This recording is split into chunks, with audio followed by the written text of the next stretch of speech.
ये मेहनती, सच्चे दिल, सेवा करने वाले, उस ऊपर वाले को मानने वाले फिर से खड़े हो गए।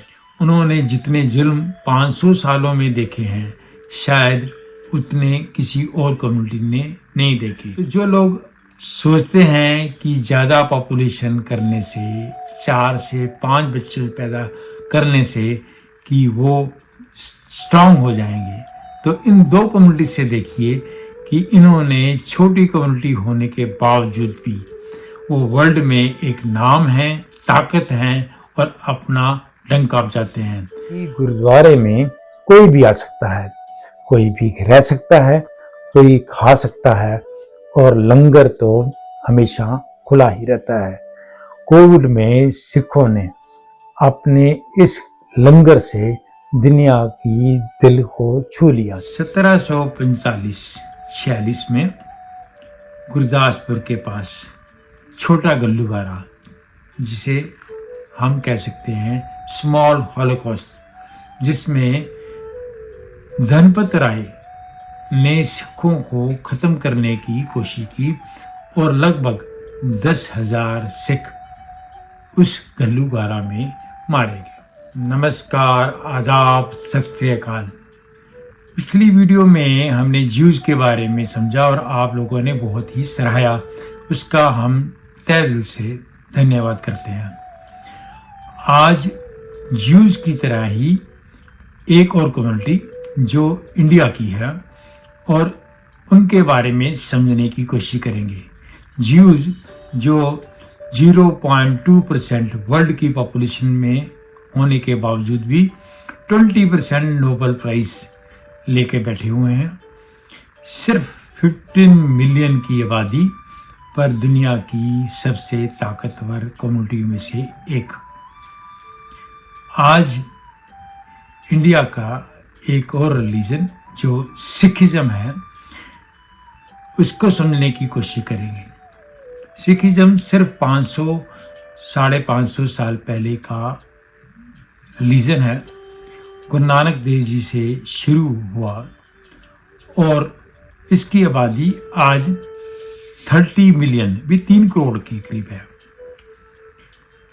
और जैसे ज्यूज एक भगवान को मानते हैं जिसकी कोई फॉर्मेशन नहीं है, मूर्ति पूजा नहीं है, ऐसे ही सिख एक वाहिगुरु को मानते हैं जिसकी कोई आकार नहीं है, जो निराकार है।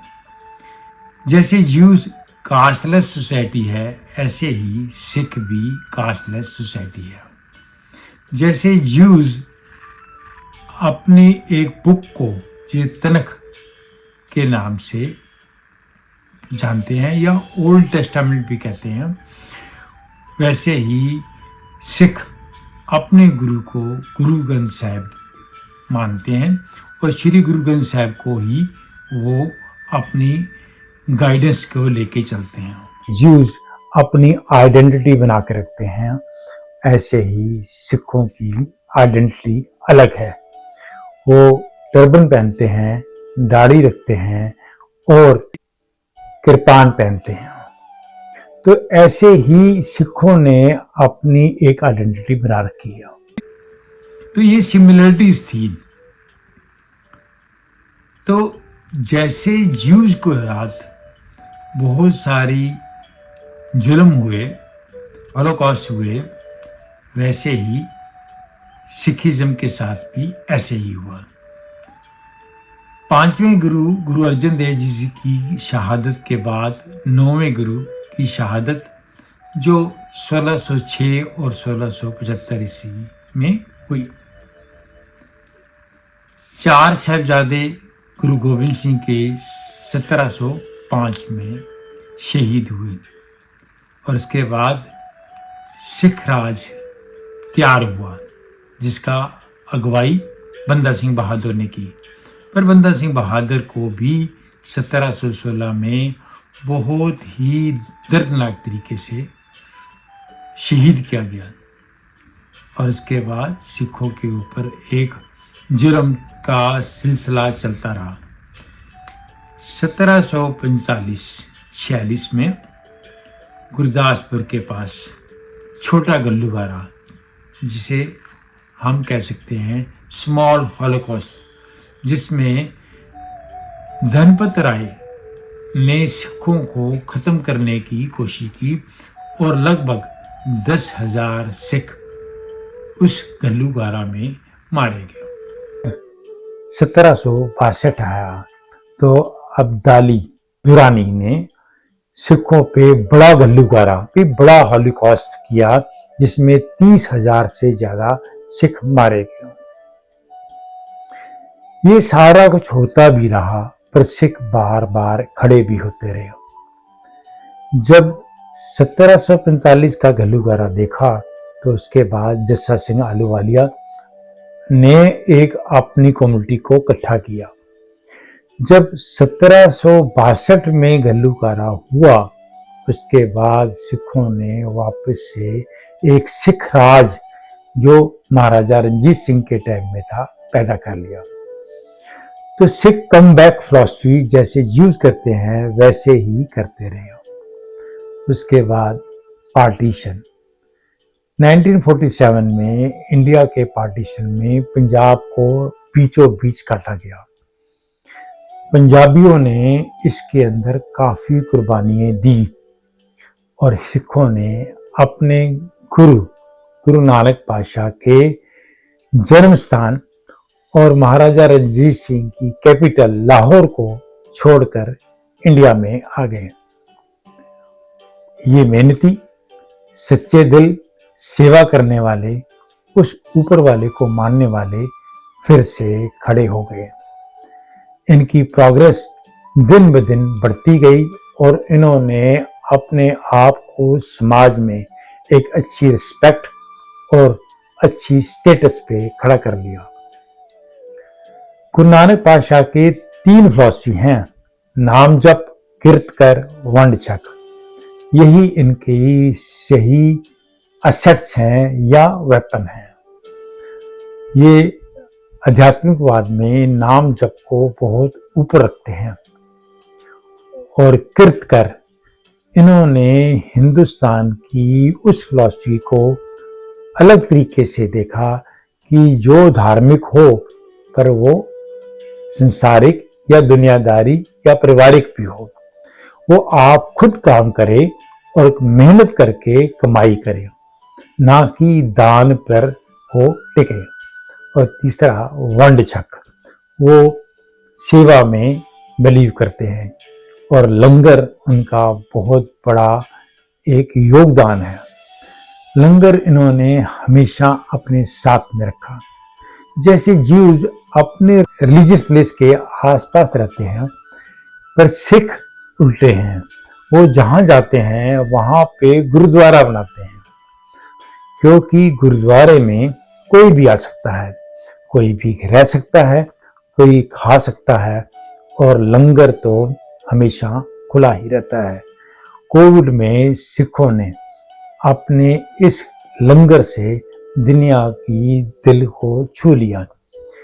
जैसे और कम्युनिटीज चैरिटी करते हैं, वैसे ही खालसा एड जैसे या पिंगलवाड़ा के नाम पर इन्होंने भी अपनी चैरिटीज या दुनिया की सेवा करने में पीछे नहीं रहे। सिखों की 1984 का एक मॉडर्न ईरा का हॉलोकॉस्ट है। पहले ब्लू स्टार और फिर इंदिरा गांधी प्राइम मिनिस्टर की डेथ के बाद जो कत्लेआम हुआ, जो जेनोसाइड हुआ, इस 1984 में लगभग 15 से 20,000 सिख मारे गए। सिख आर्मी में, सिख एग्रीकल्चर में, सिख छोटे व्यापारों में बहुत ही कामयाब हैं। इसलिए ये हर वर्ल्ड के कोने में मिलते हैं, पर 84 के कारण इनको पलायन ज्यादा किया। इसलिए पंजाब से लोग यूएसए, कनाडा, ऑस्ट्रेलिया, यूके यहाँ पर ज्यादा चले गए और वहाँ पर अपनी मेहनत, अपनी हिम्मत के साथ इन्होंने अपनी जिंदगी को दोबारा से खड़ा कर दिया। कभी 84 से पहले इंडिया के पार्लियामेंट में 20 से 25 सिख रिप्रेजेंट करते थे। वहां पर प्राइम मिनिस्टर से लेके प्रेसिडेंट तक ये लोग पहुंच सके, इकोनॉमिस्ट भी रहे और 84 के हॉलोकॉस्ट के बाद ये दुनिया के अलग अलग कोनों में रहे और आज ये वर्ल्ड की पार्लियामेंट्स में कम से कम 20 से 25 रिप्रेजेंटेशन देते हैं। ये कई कंपनीज के सीईओ या कई ऑर्गेनाइजेशन के लीडर भी हैं, कई सिटीज के मेयर भी हैं। तो इन्होंने अपने आप को छोटी कम्युनिटी होते हुए भी इन्होंने अपने आप को खड़ा किया। जैसे ज्यू पढ़ी लिखी कम्युनिटी है, सिख भी पढ़ी लिखी कम्युनिटी है। हालांकि जैसे ज्यू ज्यादा साइंस की तरफ अपने आप को अट्रैक्ट कर पाए, जैसे उन्होंने नोबेल प्राइज जीते, ऐसे सिख नहीं कर पाए। पर ये एग्रीकल्चर, आर्मी और छोटे व्यापारों में अपने आप को सीमित रखे। आज दुनिया के हर कोने में सिखों की अपनी अलग पहचान है, उनकी सेवा दुनिया में मानी जाती है। तो एक कम्युनिटी जो बहुत छोटी है, जो अपने आइडेंटिटी को कायम रखती है, जो अपने कल्चर को कायम रखती है, आज दुनिया में कामयाब है। हम दो कम्युनिटीज को समझ चुके हैं जो बहुत छोटी हैं, जो कल्चरली एक जैसी हैं और जो कम बैक की फिलॉसफी में बिलीव करती हैं। ऐसी कम्युनिटीज से एक बात समझ आई कि किसी कम्युनिटी की पॉपुलेशन से वो प्रोग्रेस या सक्सेस नहीं देखी जा सकती। आप छोटी कम्युनिटी भी हों, आप डिसिप्लिन्ड हों, अपने रिलीजियस को मानते हो, अपने कल्चर को मेंटेन करते हो, अपनी कम्युनिटीज में प्यार रखते हो और चैरिटी के नाम पे बहुत आगे हो, तो आपको ज़्यादा सक्सेस मिलती है। जो लोग अभी भी बिलीव करते हैं कि पॉपुलेशन बच्चों को ज़्यादा पैदा कर कर बढ़ाई जा सकती है, वो इस वीडियो को जरूर देखें। हम अगली वीडियो में एक और कम्युनिटी की बात करेंगे और देखेंगे कि ऐसे ही क्या वो कम्युनिटी अपने पैरों पे खड़ी हुई, क्या उसने भी एग्जाइल देखा। तो आपको अगर और कम्युनिटीज के बारे में पता हो तो हमें जरूर लिखिए। आपको ये वीडियो कैसी लगी, आप इसको सब्सक्राइब कीजिए, शेयर कीजिए, लाइक कीजिए।